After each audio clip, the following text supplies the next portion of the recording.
Felipe, thank you so much for your time. Your main focus will be on Sunday at the Principality Stadium, but on Friday night, an Argentina 15 travels to Ashton Gate to play against Bristol Bears. What are you looking for from that game, and what can we expect from that Argentina side? Yeah, look, for us it's very important in terms of the development pathway, and for us, Argentina 15 is it's what's coming next for or what fits the Pumas. So yeah, we're expecting a really nice game. I think there are two teams that will embrace the game and try to play some good footy. So hopefully weather is good and we can see a good rugby game. But for us, it's very important that game in terms of our development pathway. And for you, it's a return to Bristol. You're remembered with such fondness by our supporters. How do you reflect on your time as a player with the club? Oh, I loved it. I loved it in Bristol. I think it was my first professional club, and I had some great 3 years, great memories, fond memories. I've enjoyed every day there. Not only I know it was a young club developing, and there was a lot to be done. And I think now Bristol is way ahead from where it was when I was a player there, especially infrastructure and how we played in Rovers. Now you play in Bristol City. So Ashton Gates, and it's great. It's a great club, and it's great to see it keep going and growing and keep developing. And going right back to the start, how did you end up at Bristol in the first place? It's funny because I remember having after the '99 World Cup a few offers, but Gus Pichot was in Bristol playing with Edu Simone, and Gus phoned me in 2000. They were looking for, I think Henry Hannibal was leaving or was injured, and they were looking for a fly half.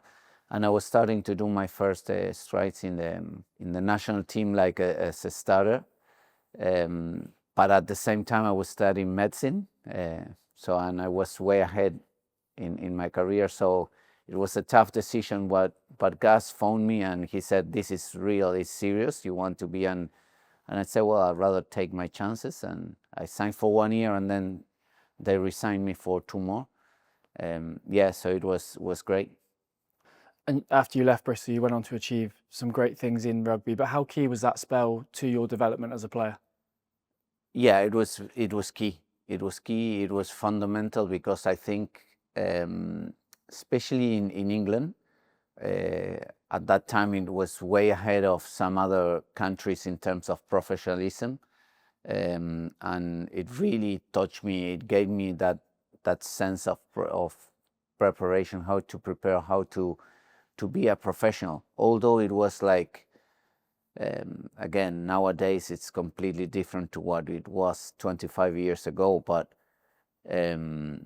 it was very professional, and in terms of developing physically, fitness-wise, was I think it was the right place to be in England. So I think Bristol was fundamental for my rugby developing career. When you look back on that time, what are the fondest memories that really stick out for you? Well, I think, playing, first of all, week in, week out with Gus. It's a good friend of mine, and I love playing with those. But also we had when you see in papers the team we had there with, I don't know, the Julian Wise, Andrew Sheridan. I don't know. We had so many good players. So I think it was, I remember enjoying every single game, the travels, the long travels to Newcastle, but also the short ones and the derbies. And so it was, I've got great memories.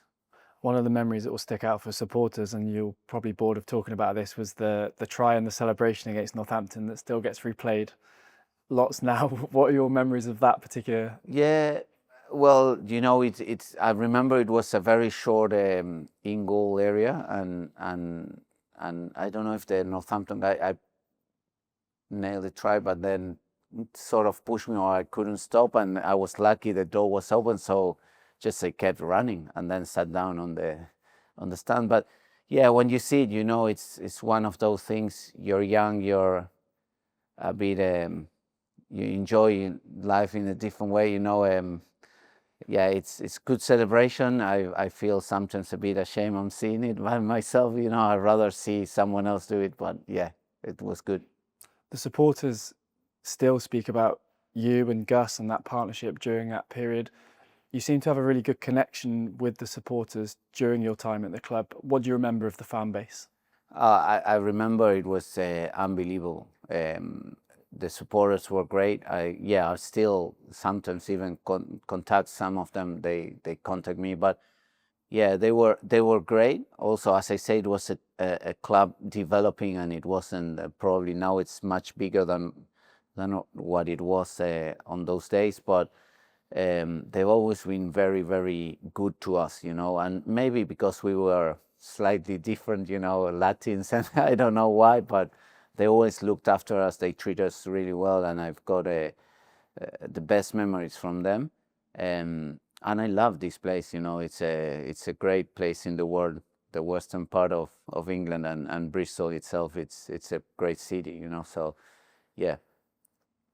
We got in touch with Gus just before this interview and asked him for his memories of playing with you and playing with Bristol. So we've got a video now that he's sent in for you to watch. Hola Feli, hello to everyone in Bristol. Well, I just wanted to say hi to Felipe. We had probably one of the loveliest and fond memories playing on the memorial with all these amazing people. I will never forget that happiness that we felt there.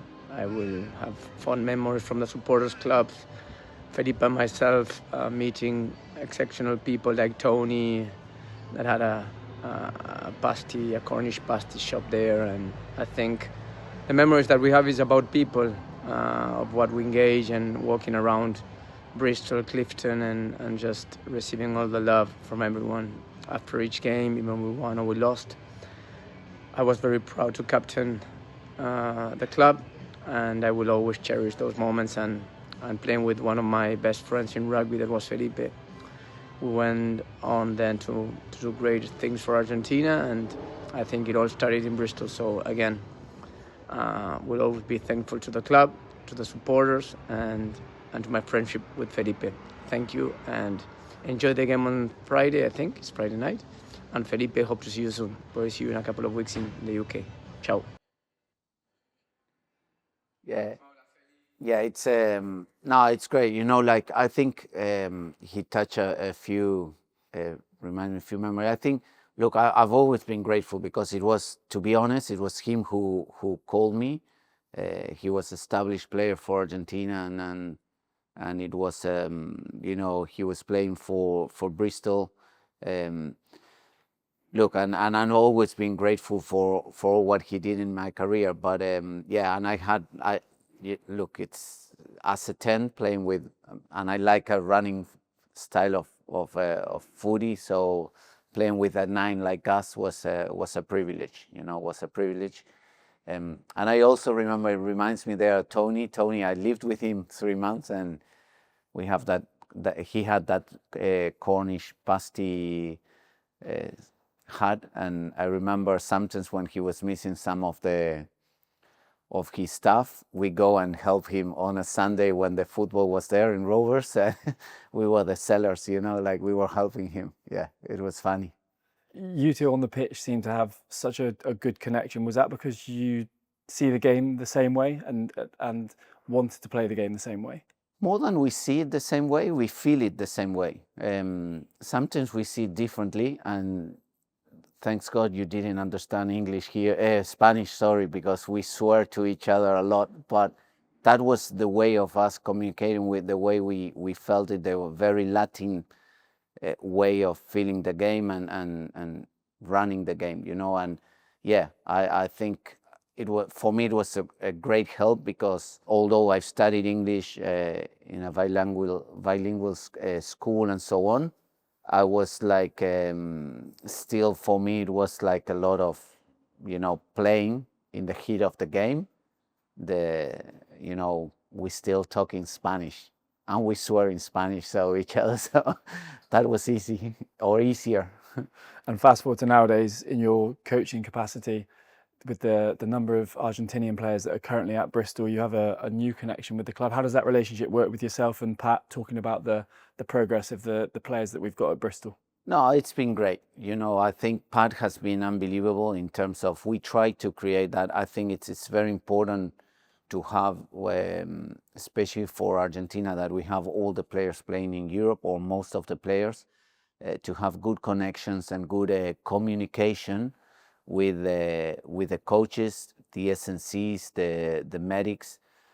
So we connect them, we get that network. And Bristol is one of the teams that we have the better communication with Pat, myself. I speak regularly, and then also the connection between the medical staff. And because it's sometimes when you have a player that it's of interest of both sides, you need to look what's best for him, or her. But in this case, for him, not just for us or for Bristol, but what is best. And if we can get the best out of the player, I'm sure he'll play the best for Bristol and for the Pumas. So. And with Pat, it's a great communication going on. So hopefully it keeps that way, because we have a lot of players playing in Bristol, and hopefully some more at some stage. We don't know. And for you, was coaching always in the plan for you post playing? Not really.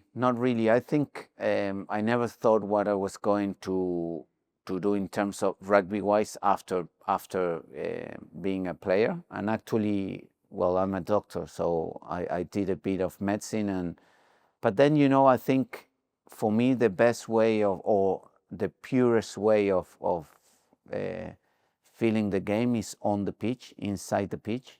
Once you leave the pitch, once you leave being or finish being a player, is you try to find how you can enjoy still the game in different way. It could be as a fan, it could be as a doctor, it could be as a manager, or in the board or whatever, or as a coach. And I tried a few. I went on TV for the 2015 World Cup, and I said that's not for me, definitely. As a pundit, it's not for me. And then I got this opportunity of coaching. I was invited to coach. I said I'll do it part-time to see if I like it, if I can contribute in some way to the team, if I can keep transmitting what I felt from rugby, and that's where I liked it, and it kept on growing. And then I was lucky I could go abroad to coach. I went to Leinster, and I was lucky with the people I've been coaching with. It's when you see the Leo Collins, the Stuart Lancaster, Robin McBride all beside you, and then being assistant of Czechs, who's a good friend of mine. He was my coach, but then assistant in as a coach. I've learned a lot from them, and that's sometimes you coach and you don't have the luxury. You coach for 20, 30 years and you don't have the luxury to coach with this sort of people. I've been very lucky in that sense. Felipe, thank you for your time. Good luck this autumn, and see you on Friday night. Okay, thank you.